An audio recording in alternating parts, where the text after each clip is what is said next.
In the heart of ancient Rome, beneath the shining marble temples and the echoes of political speeches, there was another world. It was not the world of senators, generals, or poets. It was the hidden machinery that sustained the empire's grandeur, a marketplace where human lives were exchanged with the same cold precision as cattle or grain. This was the silent commerce of the slave markets. Among the many lives caught in this system, one group remains both troubling and often forgotten. These were young boys, chosen not for strength or labor, but for roles that would bind them to the households of the wealthy and powerful. They were seen as ornaments, valued for refinement, elegance, and appearance, destined to live close to power, yet deprived of any of their own. To the Roman elite, these boys were property, no different than furniture or livestock, except that they could speak, obey, and be trained. Public auctions took place in spaces like the Forum Boarium, near the Tiber River, where the noise of bargaining echoed through the streets. There, individuals stood on platforms, signs around their necks listing their origins and qualities. For some, their fate was already sealed by their birthplace. Greeks, Syrians, Thracians, and Phrygians were especially prized, thought to carry refinement in their manners and features. Writers of the time, such as the satirist Juvenal, did not ignore this trade. With sharp irony, he remarked that a single boy with curling hair could cost more than a farm. His words revealed the contradiction of a society that built laws, art, and philosophy, yet reduced human life to objects of luxury. Rome had conquered the Mediterranean, but it also consumed it, absorbing not only wealth and goods, but people. Once purchased, the life of such a youth was one of constant oversight. They were trained, shaped, and confined. Their days were filled with tasks meant to serve the image of elegance, grooming, carrying, performing, or simply being present. To exist in these households was to become part of a display, a living element of wealth and taste. Behind the walls of palaces, senators and poets gathered, and emperors plotted the affairs of state. Within the same walls, these young slaves moved quietly, ever observed, never free. They inhabited spaces filled with marble, gold, and endless refinement, but their own voices were silenced. Every gesture was regulated, every moment restricted. Their surroundings were opulent, yet their condition was one of total dependence. Rome not only tolerated this system, it made it an institution. The trade in enslaved boys was not hidden. It was accepted as a normal aspect of elite life, woven into the fabric of privilege. To be refined was to possess not only art, land, or libraries, but also living beings whose presence reflected status. And yet, this was only the beginning. For some, the path grew darker still. To be chosen for the imperial household was considered the highest honor, but it was also the greatest loss of self. For in the emperor's domain, ownership was never enough. What was demanded, there was absolute control. Within the walls of the imperial palace, the balance between power and control was pushed to its most extreme form. The emperor's household was unlike any other. Here, everything was designed to reflect authority, not only through ceremonies, statues, and laws, but through the very people who served him. In this space, young slaves were shaped into symbols. Their presence was not accidental. It was carefully curated to display refinement, discipline, and obedience. The Romans often borrowed customs from the East even as they criticized them. Among these customs was the employment of eunuchs, figures who became a quiet but significant part of imperial life. Known in Roman sources as spadones, they were enslaved boys or young men whose status was altered, marking them as separate and exclusive. To the Roman elite, their existence symbolized submission and hierarchy, even if many writers described them as unnatural or foreign. This contradiction reveals much about Rome itself. On one hand, Roman law officially forbade physical alterations, citing the Lex Cornelia. On the other hand, the practice quietly persisted, especially within households close to the throne. Laws were strict for the powerless, but flexible for the powerful. What was condemned in theory could be embraced in practice if it suited the desires of those at the top. Historical accounts suggest that some of these enslaved youths were brought from regions such as Cappadocia, Parthia, or Asia Minor, areas long associated with courtly traditions. To the Roman elite, these individuals carried a particular value, one that went beyond labor or beauty. They became instruments of status, reflections of exclusivity, and silent participants in the theater of imperial authority. Life inside the palace was one of constant ritual. Every gesture mattered, every action carried meaning. These boys did not live as ordinary slaves.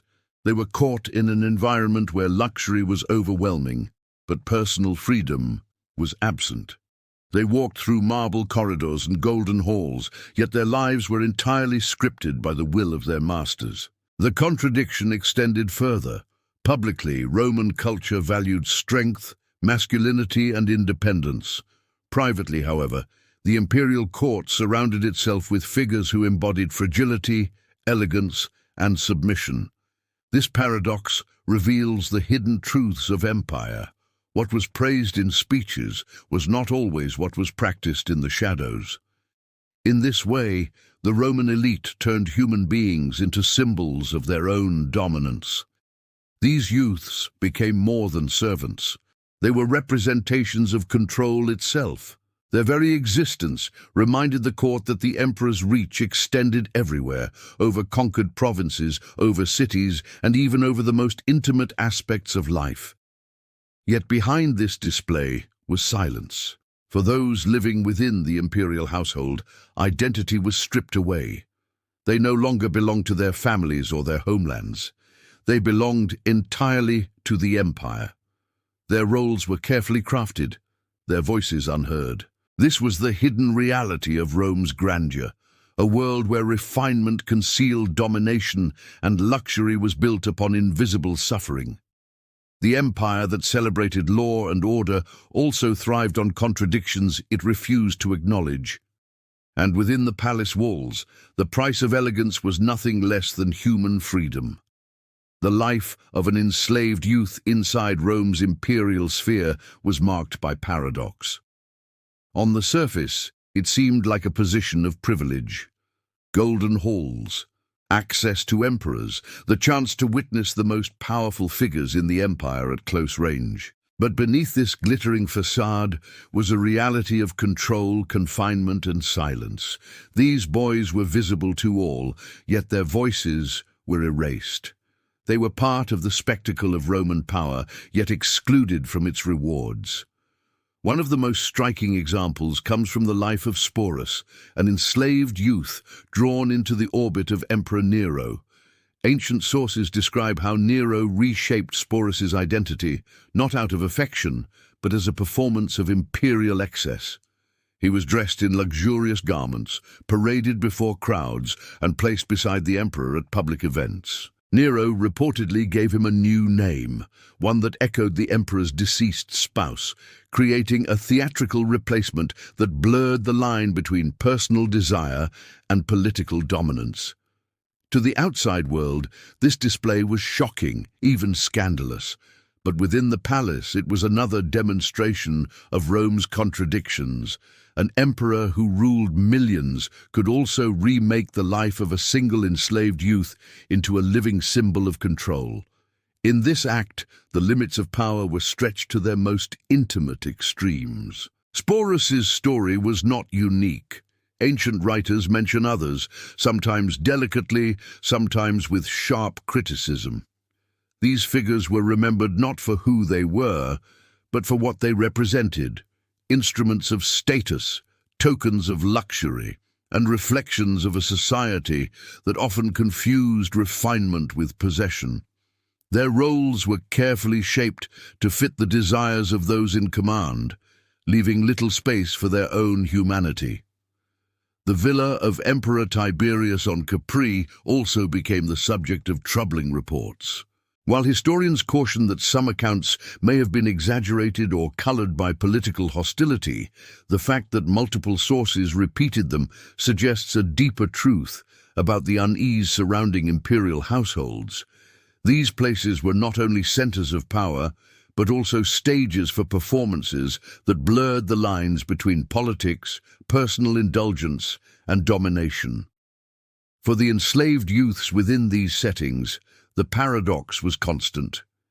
They could be dressed in fine clothes, seated in splendid halls, and surrounded by luxury beyond imagination. Yet all of this masked their lack of agency. They lived in the closest proximity to authority, but had no authority of their own. They embodied elegance, but at the cost of freedom. This duality reflected Rome itself, an empire that boasted of justice and order, yet relied on systems of control and exploitation to sustain its image. To walk through the corridors of the imperial palace was to see not only marble and gold, but also the silent evidence of those whose lives were shaped by it. And in the end, the tragedy of these lives was not only in their silence, but in their invisibility. History remembers emperors, generals, and poets, but the voices of these youths, so close to the center of power, were left unrecorded, their experiences known only through the fragments left by others. The tragedy of these lives lies not only in their silence, but in how thoroughly they were woven into the spectacle of Roman grandeur. Their identities became instruments of display, their roles shaped to reflect the wealth and status of those who owned them. They were never remembered for themselves, only for how they served as symbols. Roman society, obsessed with appearances, used these enslaved youths as living ornaments. They might be taught music, poetry, or refined manners, not for their own growth, but to enhance the prestige of their masters. Their elegance became an extension of elite image, a way to impress guests and rivals. To sit quietly in the background, adorned in fine clothing, was itself a performance that reflected the household's refinement.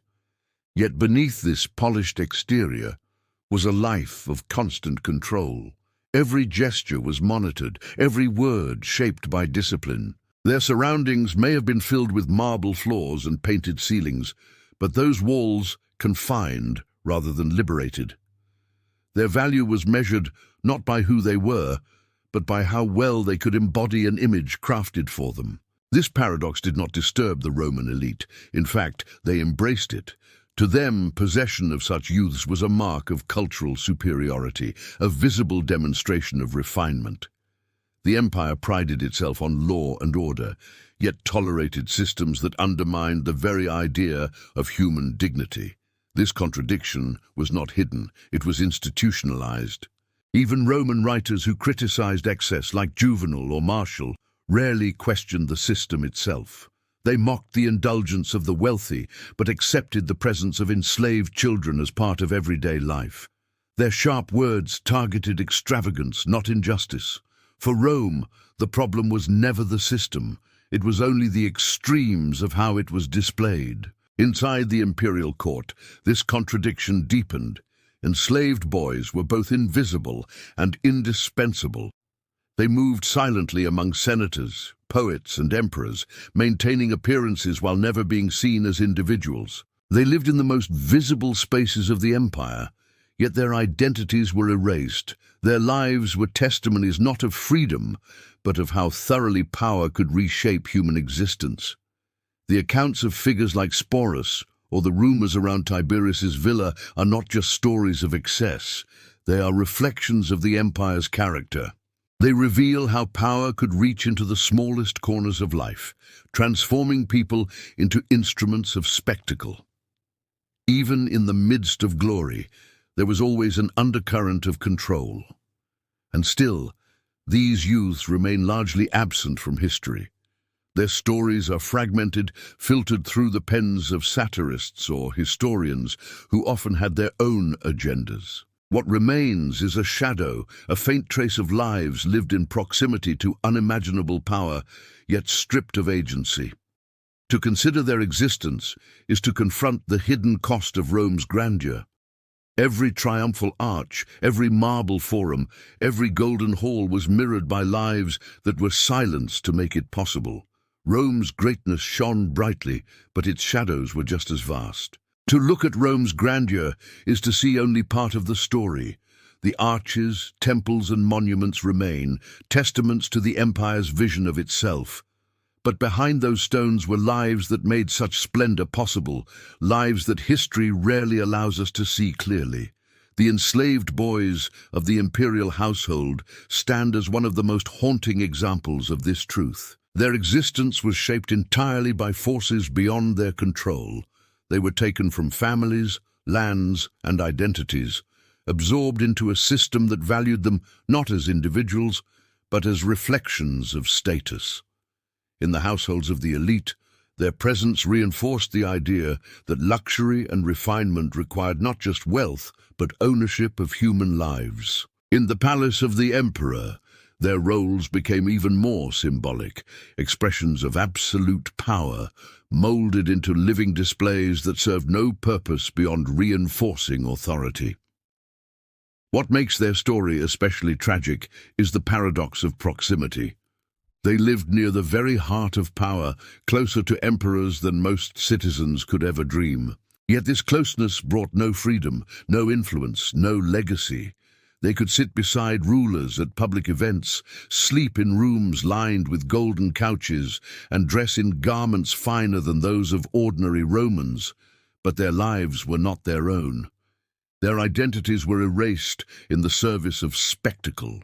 The empire often prided itself on law, justice, and rational order. But the stories of these youths reveal the fractures beneath that image. Rome's laws might declare certain practices forbidden, yet in practice, the will of the powerful reshaped reality. Official prohibitions meant little when emperors and nobles chose to ignore them. In this way, the very core of Roman order was built on contradictions, its ideals undermined by its own luxuries.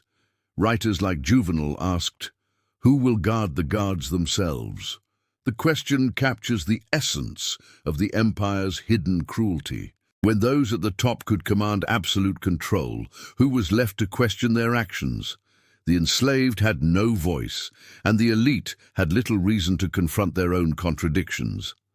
The system persisted because it was convenient, profitable, and deeply rooted in the culture of power. To remember these forgotten lives is not simply to revisit a dark chapter of history, it is to recognize the hidden costs of empire, the ways in which power consumes the vulnerable to maintain its image of greatness. The silence of these boys is a silence imposed by history itself, a silence that reminds us that even the most celebrated civilizations are built on shadows. Their stories may be fragmented, but their existence forces us to confront the uncomfortable truth that refinement and cruelty often walked hand in hand. Rome's greatness dazzled the world, but it also concealed lives lived under unrelenting control. And perhaps that is the greatest lesson. Beneath every triumphal arch and golden hall, there are voices unheard, lives unseen, and stories waiting to be remembered.